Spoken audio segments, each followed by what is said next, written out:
Patuloy na nagbibigay serbisyo. Pag-asa at saya. GMA Regional TV. Kapuso ng bawat Pilipino.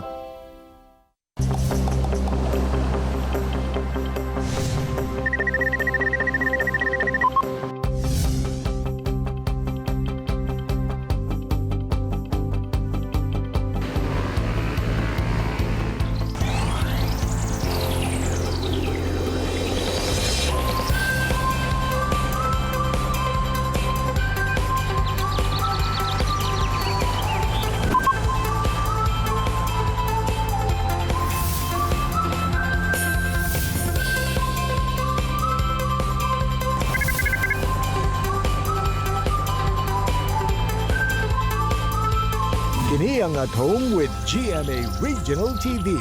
Good morning mga kapuso all over Mindanao. Ug, thank God it's Friday. Ato usang kamustahon ang atong mga kapuso dinha sa Banay-Banay ug Lupon sa Davao Oriental Province. Good morning, Sai. Mayong buntag sab Jill, ato sab i-greet ug good morning ang atong mga kapuso dinha sa La Libertad ug Katipunan sa Zamboanga del Norte Province. Mga kapuso, karong buntaga atong makauban ang mga Mindanaoan nga into martial arts. Una na dinha ang taga Cagayan de Oro City nga mooy Board of Director sa Muay Thai Association of the Philippines ug former Muay Thai trainer sab, si Be Hung. Samtang say ato sa makauban ang Dabawenya nga nagkampiyon sa Arnis sa Southeast Asian Games 2019 sa iyang kategorya, si Jezebel Morcilio. Samtang makachikan at senior resident sa Bestok, si kapusong Mikey Quintos. Una na to makainabi atong mga bisita karong buntaga, nasayod ba ka kapuso nga gawas sa Enchanted River sa Surigao del Sur. Duna pay laing lugar dinhi sa Mindanao nga sama sab niini ang kaanindot sa color sa tubig. Nakatago sulod sa Barangay Magis, lungsod sa Dato Udin, Sinsuat, Maguindanao ang ginatawag sa mga lokal nga Blue Lagoon. Nagikan ang tubig sa spring nga konektado sa Tamuntaka River. Sumala pa nga moabot sa 100 feet ang gilawon niini.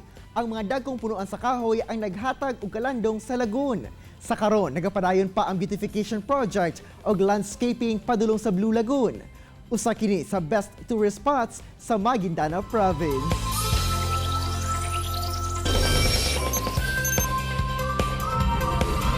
Mga kapuso, usa sa ilado og most practiced martial arts sa tibok kalibutan ang Muay Thai.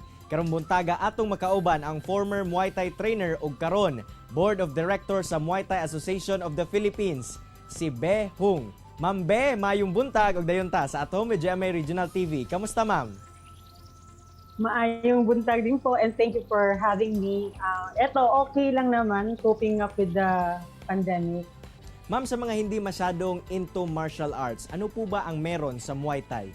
Actually, Muay Thai po is parang overall na physical activity which is very, very good para sa tanan. Like, tawag dito, kasi overall nga yung target niya. So, it's a very, very good exercise to relieve stress. At the same time, kung gusto mo mag-slim, mag-tone down, and higit sa lahat is, this is a good thing kasi para pang self-defense na rin. Ma'am, ano ba ang kaibahan ng Muay Thai sa boxing o sa kickboxing? Actually, tawag dito, ang pinagkaiba lang naman ng Muay Thai sa boxing, actually. Boxing itself is all hands, di ba? Whereas sa Muay Thai, you can use your elbows, your knees, all the limbs in your body. Pwede rin siya pwede rin siya yung ulo. But, siyempre, pagka sa sports na hindi na inaalaw yon. But you can use everything in your body sa Muay Thai. Kaya siya tinawag na science of fitness. Ma'am Be, bilang isang babae po at alam natin na hindi po common nga ang babae ay mapunta po sa contact sports. Sa inyo po ba, paano po nagsimula ang inyong journey sa Muay Thai? Actually, I started last 2018. 2008 pala, I'm sorry. That was 2008. Naghahanap lang ako ng parang stress reliever. It's because, syempre, di ba, parang sa work, kasi nag-work ako. So, yung work ko medyo stressful, ganyan, yung business. So, parang gusto kong other activities ba to relieve my parang busy yung utak mo kasi 'di ba yung condition ng utak natin mentally minsan yung katawan natin pagod pero mas pagod yung utak natin. So for us parang naghanap ako ng alternative ba bukod dun sa mga other things na ginagawa ko. So yun, nakapag-enroll ako sa isang Muay Thai dojo here in Cagayan de Oro and then the rest is history. I fell in love and all yun na. And then, Muay Thai is considered, parang kinukonsider ng mga tao na masyadong violente. Well, in fact, hindi naman siya ganun ka-violente. Kasi, di ba yung sa boxing kasi, mostly, tawag dito yung boxing ang tinatarget ulo. Etong Muay Thai, lahat kasi pwede mong gamitin. Sipa, suntok, siko, ganyan. So, marami kang ways para matalo yung yung opponent mo. And, Ma'am, ano po ba ang mga skills nga kinakailangan para sa Muay Thai? well, actually, wala ka namang, kasi ituturo naman sa'yo yung skills, actually. Kung halimbawa, ikaw, gusto mo lang mag-training para maging fit, maging healthy, ganyan, okay siya, actually. You don't need any skills kasi ituturo sa'yo yan. So, tawag dito, kung naman gusto mong mag-fighters, syempre, ang pinaka-importante is meron kang heart, matapang ka. Yun. At saka, tawag dito, medyo, medyo, yung, yung utak mo, parang, tawag dito, active ba, yung utak mo. Kasi, while fighting, hindi lang yung physical palakasan hindi lang ito palakasan. At the same time, rin siya, mental din tong laban ng Muay Thai kung magpa-fighter ka. Ma'am, ano po ang mga health benefits sa taong nagmo-Muay Thai? Actually, para sa akin, based on my experience, number one benefit nito is mental stress. Medyo matatanggal yung mental stress mo. Kasi all kind of exercises actually, especially mga physical exercises, is maganda siyang pangtanggal ng stress. So kung very stressful yung life mo, mag-physical activity ka. Ma'am Be, ano po yung paulit-ulit nyo pong tinuturo sa mga estudyante nyo para po maging successful sila sa larangan po ng Muay Thai? Patience talaga. Patience and discipline. Yun po talaga yung unang-unang dapat. Kasi pag wala rin pong disiplina, wala kang ma-achieve actually. So, discipline is more important. Most important is discipline. Sa kahit anong bagay, disiplina po talaga. Lastly, ma'am, yung mensahe nyo po sa mga kapuso na gustong pumasok sa Muay Thai, ano po ang i-expect nila, ano pong kailangan nilang gawin para po maging handa sila? For all the parents po, huwag po kayong matakot na ipasali yung mga anak ninyo sa mga contact sports. Kasi katulad ni diba, beloved Senator Pacquiao natin, syempre, tawag dito, nakita nyo naman, hindi naman kasi lahat ng tao is parang hindi po lahat na nagpapasok sa contact sport is mga basagulero, di ba? Tsaka, maganda po ito para sa mga bata natin. You have to start them young para madisiplina rin na po rin sila. Daghang kayong salamat, Ma'am Behong, sa imong oras ug higayon nga gihatag sa At Home with GMA Regional TV and Amping Pirmi, ma'am. Thank you. Amping din. Mga kapuso, tutok lang mo. Mubalik pa ang At Home with GMA Regional TV. Kini ang At Home with GMA Regional TV.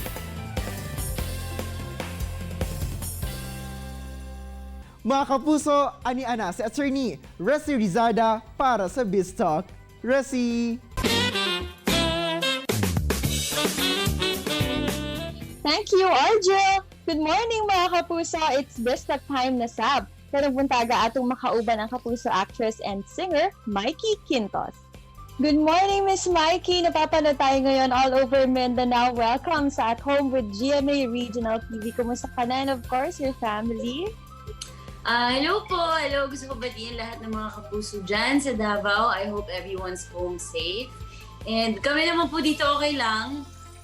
Kung awa ng Diyos, wala pong nag-positive sa family ko. So we're all staying home and trying to adjust with the new normal. Classes started already actually. So hello sa mga fellow students ko dyan in Davao. I hope you're adjusting well. Teachers and students, all of us. Yeah, online din ba ang mga classes nyo ngayon, Mikey? Opo, lahat. like meetings, even with work and classes, everything's online. Ito more than ano na tayo, parang going 6 months na tayo of staying at home.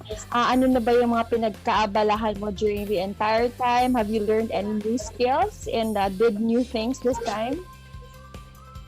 Ngayon na mas may oras, I'm actually di pa ako sobrang confident i-share siya, pero nabibigyan ko na ng oras ng music ko. I'm slowly trying to find my own identity with my music, my art, and ina-enjoy ko muna yung process. Ngayon na wala namang pressure mag-release ng anything, but eventually, I want to use this platform, like my music, to share with people and to relate to people and to make people feel like they're not alone, share my music eventually. So, abangan niyo po yun, mga kapuso dyan sa Davao. Sana ma-enjoy niyo po yung mga pinapakulo ko ngayon at piniprepare kong mga kanta para sa inyong lahat. Nako, excited na kami dito. Siyempre, all over Mindanao naman tayo, Mikey. Eto, I'm sure you've also shared sa yung social media platforms and in your recent interviews na, of course, we know that you're studying now to become an architect. Have you used this time ba? Have you designed ba your own house? You know what? That's a good question because right now, we're actually planning on renovating and yung house namin here sa Manila, we're talking to an architect and pinag-usapan namin na mag-collaborate kami and I'll help him design since I know my family best. I live with them.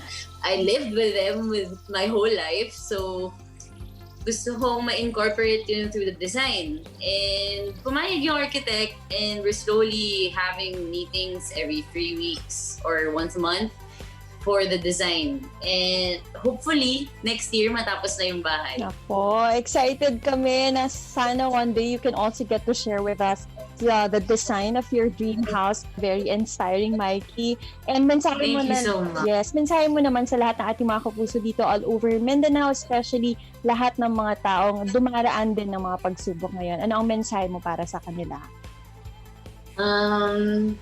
Sa mga kapuso dyan sa Mindanao, namimiss ko na po kayong lahat. Gusto ko na lumipad at maramdaman ulit ang vibes ng Mindanao. Yes, we miss you also. Sana po hindi magtagal at magkita tayo ulit. Pero as of now, I hope you're giving time for yourself. Take care of yourselves. Stay safe. Wear your masks.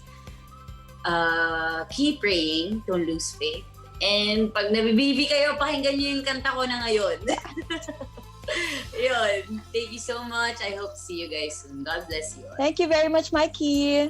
And that was Kapusong Mikey Quintos. For exclusive online drama, comedy, and musical online content, mga kapuso, please visit www.gmanetwork.com/gets.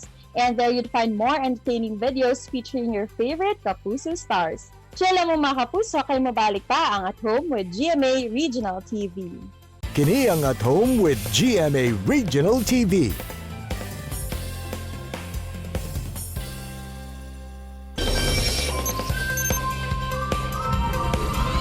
Mga kapuso, usa ka Davawenya ang nagkampiyon sa Arnis sa Southeast Asian Games 2019 nga gipahigayon dinhi sa Pilipinas. Dungan natong sayro ng iyang istorya, si Jezebel Morcillo. Jezebel, maayong buntag ug dayon sa At Home with GMA Regional TV. Kamusta na ka? Okay lang, sir. Maayos lang. Jezebel, unang-una, kung muingon ta og Arnis, unsa ba ang naa niini og unsa ni siya nga klase nga sports? Arnis, sir, kung ngayon taog Arnis, mao ni siya ang indigenous Filipino martial arts. Isa ni siya sa gigamit sa ato ang mga ninuno, mga katubong ninuno sa unang panahon sa pakig-away, sir, sa mga dayuhan na gusto manakop sa diri sa Pilipinas, especially katong time ni Lapu-Lapu. Then, kung moingon po ta og sports, sir, kani siya ang Arnis is actually weapon-based ni siya, nag-emphasize og weapon-based fighting. Then declared na po ni siya as our national sports karon sa Pilipinas. Gipirmahan ni siya ni former President Gloria Macapagal Arroyo last 2009 po. Jezebel, sa imong journey sa mong sports, no, kinsa ba ang nag-introduce sa imuha sa Arnis? Ang introduce gid ani sa ako kay katong amo ang coach before high school pa ko sir kay nagapangita man gud sila og before og player na babae. So kato na time murag upcoming first year ko ato, then nakita ko sa amo ang coach kay isa man pod sa iyang player ang akong kuya before, then ana siya kung naba daw siya igsuon nga babae nga pwede ni nga mapa-appeal. So katong during sa amo ang pag-enroll, giduol niya ako ang mama, then ana siya nga kung pwede ba lagi daw i-invite ko niya dula sa Arnis kay murag naa daw koy potential. Kaya mo to sir. Jezebel, dihang nisulod ka sa training, no? Nahilig ba kadayon ni ining Arnis? Actually sir, wala jud ko nahilig kay so far sakit man gud ang Arnis kung bunog kanang bunog imong makuha sakit siya, pero along the way sir murag nahilig ko tungod kay sa akong experience nga nakuha sa Arnis, labo na sa akong high school life. Varsity ni ato na time then kung naay mga intramurals, appeal gid ni then dabraa, palaro, then ang mga kumbaga ang mga allowances nga among makuha sir, nakatabang siya sa among kay-eskwela ato na time. Jezebel, kining sa Arnis, naapay kinahanglan nga mga specific nga mga routines or body movements nga kailangang sundon? Yes sir, naa siya yung mga body movements good nga kailangan tama ang pag sa strike, para sa taekwondo sir nga dapat kailangan tama ang sipa. Sa mga po sir sa Arnis martial arts kailangan nga naitama nga pagbunal, timing sa pag-attack, timing sa pag counter-attack. Tingnan na siya sir. Sukod nga na-involve ka sa imuhang mga training sa Arnis, usala ba nga mga competitions ang imuhang naapila na ug nadaugan syempre? So far sir, ang pinakadako na ako na naapilan kay kato pa lang 2019 SEA Games sir.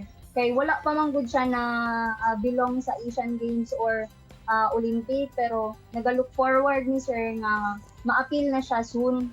Jezebel, pila pud ka kabulan nag-training para sa mga kompetisyon ug unsa imong mga na-experience during sa training? Makaingon ko sir, whole throughout the year naga-training man mi kay. Bisan pag dati working ko, naamang gyapon ni time na mag-training ni after sa work or kanang mga bakante na oras, pero makaingon ko sir nga ang rigid training gid namo is atong pag-abot na namo sa Manila mga almost 4 months pud to siya sir nga under na ni sa surveillance sa PSC kato na to during na training sa amo padulong sa SEA Games na dili pud siya lalin sir kay kanang murag hago kaayo ang 4 months nga training nga kanang murag makarealize mga lami na ka-equip, pero kanang makaingon jud ko nga dili pud siya jud lalim. Wala ko niaging ato ka rigid na training nga kanang almost mag-collapse ka during training, pero kato sir nang lami na ka jud equip, pero mag-realize ko ba nga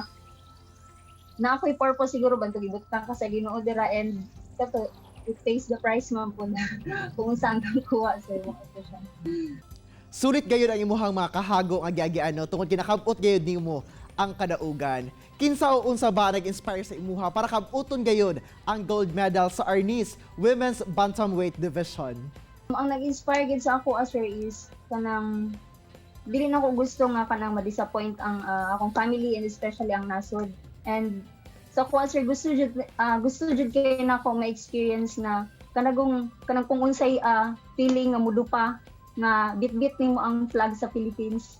Kaya siya sir, mo gid ang pinaka the best nga mo to siya ang ako ang kumbaga na-motivate gyud ko ato sir bak. Jezebel, paunsa ba nakatabang ang imuhang pagiging Arnis player ingon man ang imong kadaugan ngadto sa inyong pamilya? Dako siya og tabang sir, sa tinuod lang gikan pa sa una high school ko sa akong giingon gani na isa siya sa nakasupport sa amo sa pag-eskwela financially, and labaw na karon sir sa pagdaog nako sa SEA Games itungtong po ni ang pandemic. So grabe sir, makaingon ko nga murag naagi day purpose nga nganong hidaog ka kay syempre walay pangita sir, walay pangita ang among pamilya, akong papa kay farmer lang. So isa to siya kato akong gidaugan, isa to siya sa among gikuan og pondo para sa among daily needs karon sa pandemic.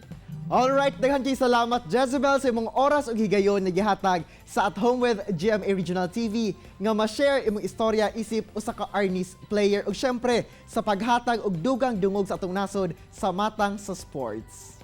Thank you sir. Thank you po sa pag-invite sa ako sa inyong program. God bless po. Say luyo sa kahago sa giagiang training na himong determinado si Jezebel Morcillo aron mahasa ang iyang katako sa arnis ug sa iyang pagsabak sa Southeast Asian Games 2019. Iyang kadaugan mo na himong baylo sa iyang mga giagiang challenges. Samtang Jill sa pagkahilig ni Behong sa Muay Thai, nakatabang kini nga mawala ang iyang stress ug labaw pa nga nakatuon sab siya og self-defense pinaagi niini. Say samtang sama sa mga naga-online class karon, gawa sa iyang pagiging artista, ang kapusong si Mikey Quintos padayon sab ang pag-eskwela pinaagi sa online class sa kursong architecture. Mga kapuso, inaot nga na-inspire kamo sa istorya sa atong mga bisita. Susama na lamang sa panultihon ni Richard Marcinko nga the more you sweat in training, the less you bleed in combat. Haom sa tong episode karong adlaw. See you on Monday mga kapuso, alas 8 gyapon sa buntag. Dinhi lang sa inyong Morning Kabanding, ang At Home with GMA Regional TV. Makita pagbalik ang atong episode pinagi sa pagbisita sa www.gmaregionaltv.com. Ug ayaw kalimot, mag-subscribe sa official YouTube channel sa GMA Regional TV. Mga kapuso, always remember that God is good all the time. Ayaw sab kalimot sa pag-smile. Amping! Ako si Cyril Chavez. Happy weekend! Kinisab si Argil Relator. Buong puso para sa kapuso.